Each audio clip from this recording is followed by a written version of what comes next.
দেখে নেই ভাই কথা কি শুনছে না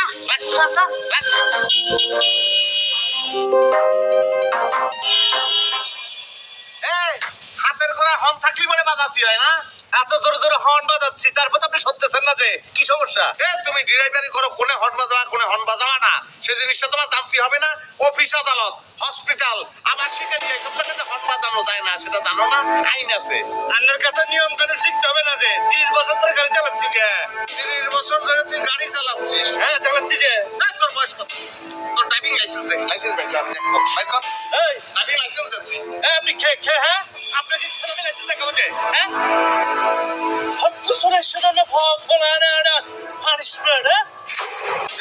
তুই কি বলেছিস আমি কিছু বুঝিনি তুই একটা শব্দ বলেছিস না বুঝেছি তুই আমার আরে স্মার্ট করেছিস ভাই যাও এই ভাই কথা ওরে মাইকে ফেল ভাই না কথা তুই আরে কি বলছিস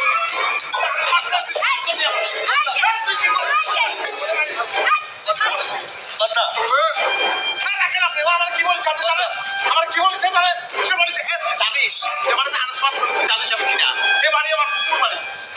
বলটা সময় নাই নালে তো ওরে বাইরে ফেলতে পারো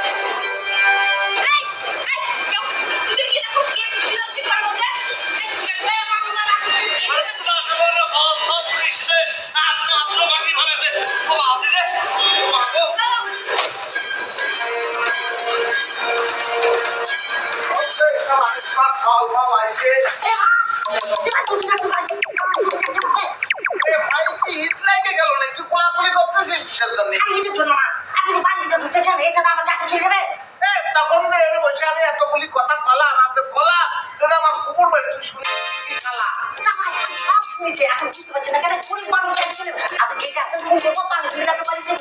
সবার দোকান থেকে পারমিশন লাগে না আমার আসছি এর বাড়ি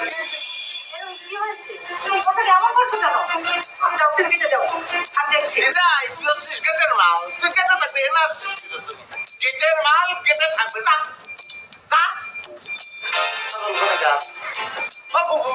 চিনতে পারছেন তো কে তুমি আরে দত্তরি কি করছেন আপনি আমার চিনতে পারেননি আমি হচ্ছি স্মার্ট বয় ওর বাসা বাপের নাম জিন্না পাগল পাগল কিন্তু সম্পূর্ণ পাগল না পাগল হচ্ছে আরে কি করছি আপনি তো সবই জানেন সে কথা মনে আছে ওই যে আমার বাড়ি গেলেন দাঁতের গোড়ায় ব্যথা যন্ত্রণায় টিকতে পারতেছেন না নিমের ডাল পাইয়ে আনলাম তারপরে নিমের ডাল দিয়ে ঘষলাম তারপরে নিম পাতা সিদ্ধ করে ছেড়েছে দাঁতের গোড়ায় দাঁত কিনে মাসে বুঝু দেখেছেন কি করেছি এতদিন পরে দেখার মতো সালামি আরে আমি তোমার কুকুর না উনি ভিতরে আছেন আগে বলে নিচ্ছেন এত কোথায় ফাও পেশাল মারলাম ফাওয়াটা সালাম করে বসলাম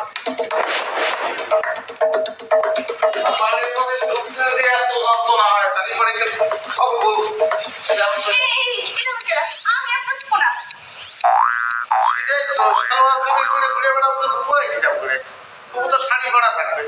ঘুরে বেড়াচ্ছেন কি কবি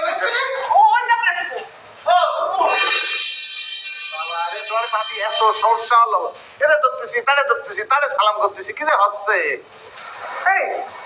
কে তুমি কি করছো তুমি আর চিনতে পারতেছ না আমি স্মার্ট বয় ওরফে বাদশা বাপের নাম জিন্না পাগল এই পাগল কিন্তু কোনো পাগলটাও মেন্টাল শেষাব না পাগল হচ্ছে তোমার ওই পদর আরে কি করছি পাগল যে পদবী সেটা তো তুমি নিজেই জানো ওই কথা মনে আছে সেই যে দাঁতের গোড়ায় ব্যথা দাঁতের ক্ষয় রোগ তুমি আমাদের বাড়ি গেলে তারপর আমি ওই ইসে উঠে গেলাম নিম গাছের উঠে তারপর ডাল বাড়ি নিয়ে আসলাম তারপর পাতা সেদ্ধ করে সেই নিম পাতা থেতো করে তোমার দাঁতের গোড়ায় লাগাই দিলাম তারপর দাঁত ভালো হয়ে গেল মনে নেই আচ্ছা দাঁতটা কিরে আছে আর কি ঠিক আছে দেখেন আচ্ছা আর পরিচয় দিতে হবে না সেটাই আমি তো সেটাই গায়ের লোক একের পর একেবারে শুধু বলে যাচ্ছে শহরে গিয়ে ঢাকা শহরে গিয়ে কোনো লাভ নেই আপনি যদি বড় লোক হয়ে গেলে চিনতে পারেন নাই তো তুমি চিনতে পারছি আমি পুরে বাবারে হাঁটতে হাঁটতে এরকম ক্লান্ত হয়েছি পরে একটা দোকানে ঢুকে পরপর 3 গ্লাস পানি খেয়ে নিয়েছি খুব চাপ দিচ্ছে লেফটিন করে কুকুর লেফটিন